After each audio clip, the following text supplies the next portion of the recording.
देखल हनुमान जी अपन स्तन दबावे लगली वाह जैसे जना था कि आज एक लड़का पैदा वाला छर छर छर दबौली तो दूध बाबूजी कटोरी भर करके छलक गया। वाह आंखों से झरझर झरझर आंसू चलने लगी लक्ष्मण हनुमान जी को। वाह माई मंदोदर रोवे लगली, आहा कहली कि अब विश्वास भइल ना, वाह कहली कि मत कहा माई। लेकर के और उस दूध को बाबूजी रामादल में जब पहुंचन बिरहा में आल्हा लगल होत कहा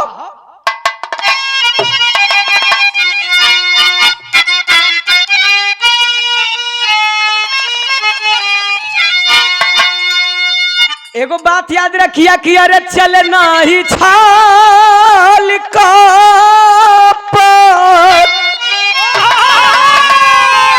अरे चलना ही छाल कपटी हरि के समनवा बाबू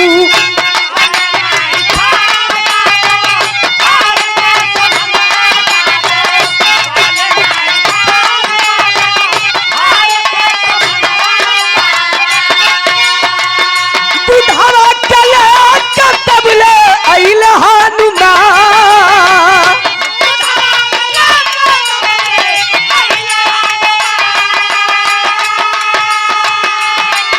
अरे देखी बैदर राज जी कहे डोलल बायसनवा गुरुवरी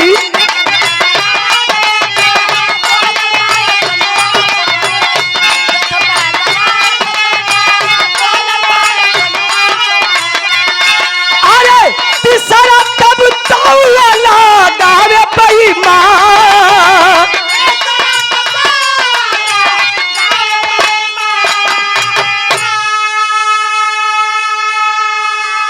विरहा के श्रोता सज्जनों लाते हैं हनुमान जी और देखते देखते भाप गया सुखैन वैद कहा रे बाप रे बाप ये तो ला दिया, कैसे ला दिया। हनुमान जी तो मारे गुस्सा में रहलन, ला के रख के दूधवा कहलन कि चेक करो कि चेक कर हाँ हाँ कि नहीं मंदोदर का। हाँ तो उस दूध से बाबूजी ज्वाला निकल रही थी। वाह देखते देखते पहचान गया सुखैन वैद, कलश की सारे तो बड़ा सातिर आदमी बा, हाँ पंद्रह देखा ही के भाई अब का करी। हाँ कहले कि जल्दी से जटिया जड़िया बुटिया पीस आई दूधवा मिला के पिया दे। ना लक्ष्मण जी हाँ कल सुना हाँ ऐठा मत एक हम नहीं पी सब ऐठा मत ऐसे ही नहीं हम पियाई वही ना। हाँ कहल कि तब के पियाई, तब कहे कि अरे बुटिया के पीछे बदे तो यही बुटिया के पीछे बदे चाहिए गुजरिया प्रभु जी दिया।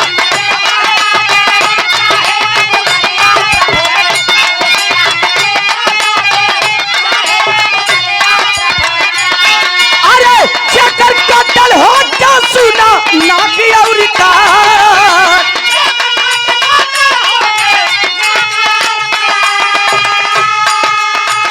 जल्दी बोलावा नाता जल्दी बोलावा नाता हो जला बिहनवा प्रभु जी।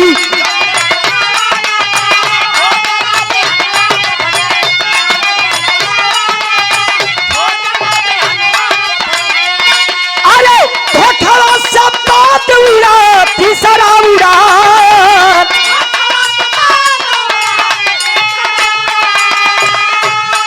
अरे झट हनुमान पहुंचे सुभनखा भवनवा बाबू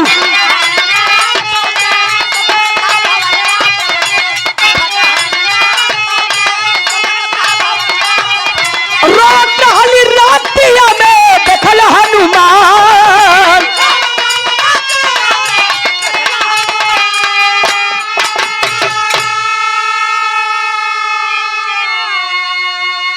विरहा सुनने वाले बाबूजी सुखैन वैद कहा कि हम एक ना पीसब, एक पीछे खातिर एगो मेहरारू चाहिए। हनुमान जी फिर गुस्सा लगल कि एक बेरी कुछ बतावत काहे नहीं हुआ कि कौन कौन चीज चाहिए। कि तेरी भी देर उधर बिहान हो जाला देखो तानी ओरे ले मेहरारू ले आ रही। कहला से सुना ऐसन वैसन मेहरारू ना चाहिए तो तब कैसन चाहिए। तो कहल कि जौने का नाक और कान कटल हो गया। हनुमान जी कहल कि अब मुआ दे काम खत्म। हनुमान जी का अरे लक्ष्मण जी का का भर कहल कि सुबनखा के कहत हुआ का कि औरी कोई हका। हाँ वही के लिए बा तो वही पीस के पियाई तब कि हो न चुकल तब तो वही ना वही के लक्ष्मण जी नाक कान कटले न जान बचावे और वही जान बचावे वाह तो कहल कि हम का करी तो नहीं लेबे तो उहे पीसी उहे पियाई हमरे थोड़ी पियोलिस जी हम तो ज्यादा मरे देतम हनुमान जी रुक रुक रुक एक चट्टी और देखते लेकिन एक बात सुन ले अब आगे कुछ कल जवन कुछ कहे को के अब कह अगर आगे कुछ कल तो मुआ देवी जी के भले हनुमान जी लक्ष्मण जी नाथ जी हम संग ही फूकल जी तू के ऊ के भले चौकागार जेल में रह चल उस समय चौका घाट के जेल रहा हां ओकर जेलर इनकर बाऊ रहला चौका घाट का पुराने जमाने का जेल हे भैया हनुमान जी चलल हुन पहुंचलन कहमान वही सुपना खा के महल की तरफ महल के करीब पहुंचल तो कोनो मेहरारू हाय राज कह के चिल्लाती रजऊ हो रजऊ चिल्ला के रोवतिया हनुमान जी कहलन कि ला जहाँ गई डाढ़ो रानी वहाँ पड़ल पाथर पानी अब बताइए एक एक कौन दिमाग लगाई तो रजऊ रजऊ एकर कौन राजवा रल की मर गल विपत पड़ल है ए भैया हनुमान जी पूछल कल की देवी देवी देवी देवी देवी देवी देवी देवी देवी देवी देवी देवी औरत को देवी कहा जाता है इतना कहाँ सीखल है वनांचल में कल की देवी कौन सी विपत आन पड़ी है आप रो रही हैं एक मेरी खुशखबरी है आप सुन लीजिए सुपना खबर लप दे आंसू पोछ के कलश की कौन खुशखबरी भैया कल की नाचा गावो खुशी मनावो कुछ पल के बाद जे तोहार नकिया कनवा कटले रह काम खत्म होके वाला लक्ष्मण जी मर जी सूर्य उदय हुई है राम नाम सत्य हो जी मिठाई बांटा नाचा गावो सुपना खवा कल के हाई देखा ध के पोछिया 4-5 बेरी घुमा के पटक परनवा डाक जी खरे कहां से आल बेरे कैसे तू कदले कि लक्ष्मण जी मर जा तू नाचा गावो कहला काहे तोर नाकन कटल रह बहन खुशी ना मनैबू तोरे भाई के दुश्मन तोहार दुश्मन कहला कि तोरे दुश्मन सुपना का कहते तोरे दुश्मन कह कैसे कहला कि सुनाओ तारे मन करता कि काट ले पोछिया जड़ी से एक कबीर काट ले कमोए खत्म हो जता न पोछ रही न डुलैबा हनुमान जी कहला कि काहे का कुछ लगेला का तोहार त कहलस कि अरे पूर्व जन्मवा जेकर अरे कहो जन्मवा जेकर दुलहिन कहैली कपिवरी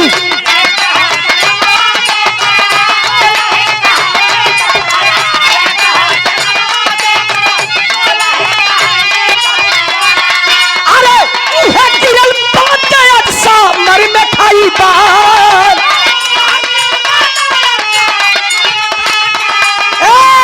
कहे हनुमान तब कराचीन बेरिया देवी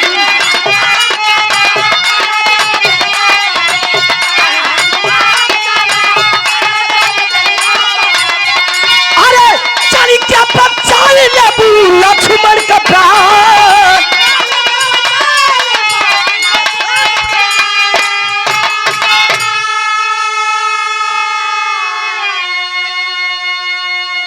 जौना रोगिया के भाव उहे बैदा कलश की एक जन्म उनकर अर्धाग्नि बनली एक जन्म अर्धाग्नि रहली एगो चूक हमरा से हो गई जौन राक्षस कुल में पैदा हो गई कोनो सुख ना भोग पौली आज ले जो होते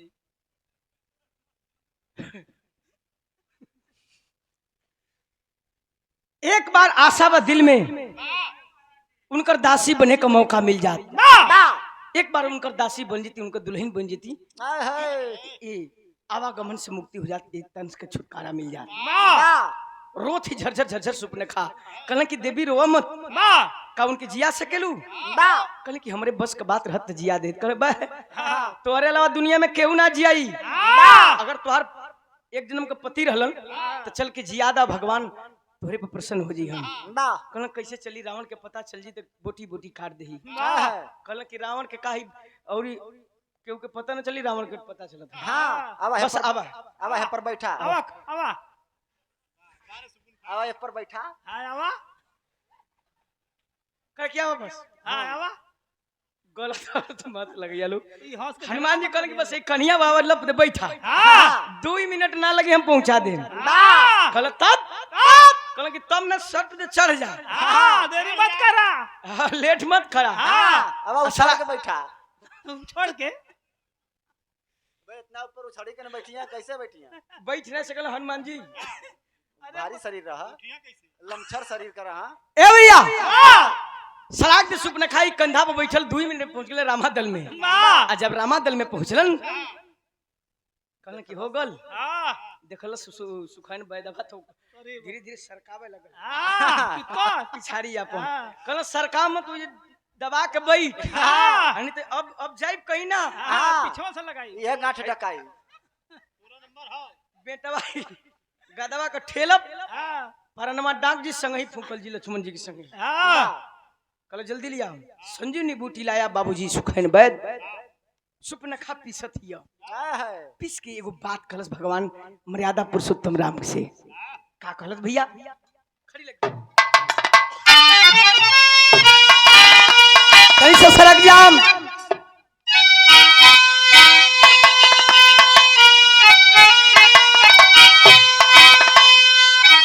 जरिया पीसत ही सुपन खा भगवान मर्यादा पुरुषोत्तम राम से कहे तब पूर्व जन्म का तरफ पूर्व जन्म का लक्ष्मण मर साजली हरी तकनो चुकवा सह गइलिया भागली हरी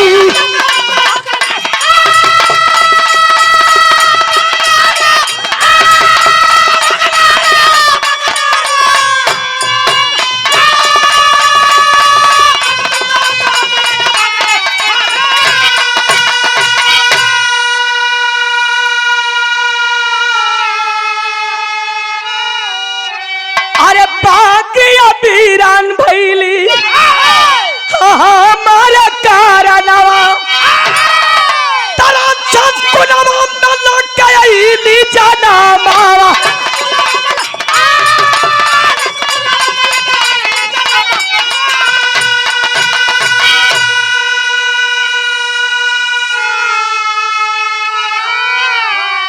तकैया सूरत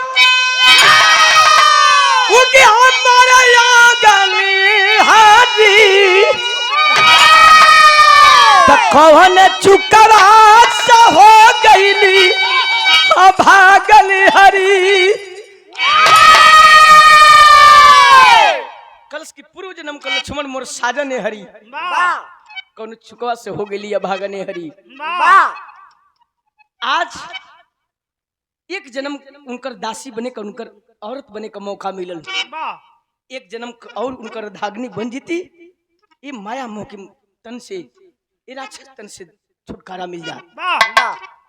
पीसत ये पीस के हनुमान जी इशारा कर दूं जल्दी पीसो के मुंह जी तब पिएबू काले पैबू सूरज सुखन भगवान बैठ के मुंह पर सियारी फेंक रत हिया कहना कि वही में मेरा दा दूधवा में मेरा दा दूधवा में मेरा के यही जंगा पर लेटा करके सुपन खा पियावत हिया बूटी पियावा भगवान से कलश की एगो निवेदन बा एक बार खाली उनकर दासी बने का मौका मिल जात कल की कोशिश करत ही हम तो बड़ा पहले जिया तो यही जंगा पर लेटा करके और बूटी पियावत तो होत का मास्टर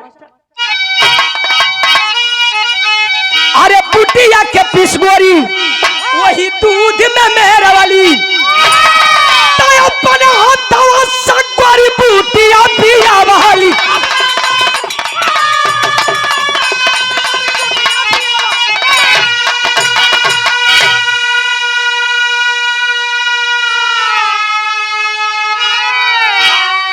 तारा मूर्छा टूटी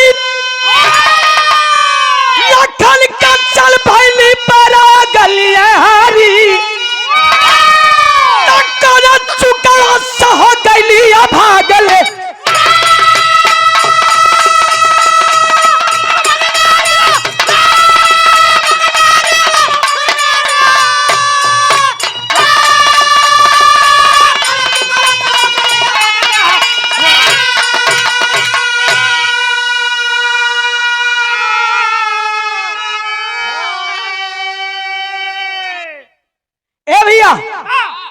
जो ही पिलाती है बूटी, लक्ष्मण जी का मूर्छा टूटा, राम राम कह करके उठ के बैठ गए।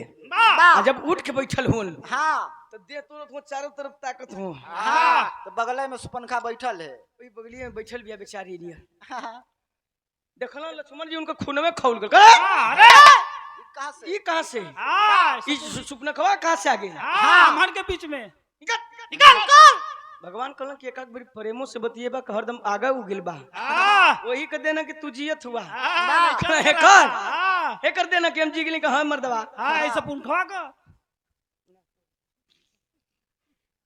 कल विराज सुने वाले बाबूजी, रंगनाथ रामायण में 266 पेज में साफ साफ शब्द में लिखा गया है। अगर जो भाई अधिक किए होंगे वो रंगनाथ रामायण उठा करके पढ़ लेंगे। वाह। ए भैया जिला करके और वहीं से चली है, चल भैली।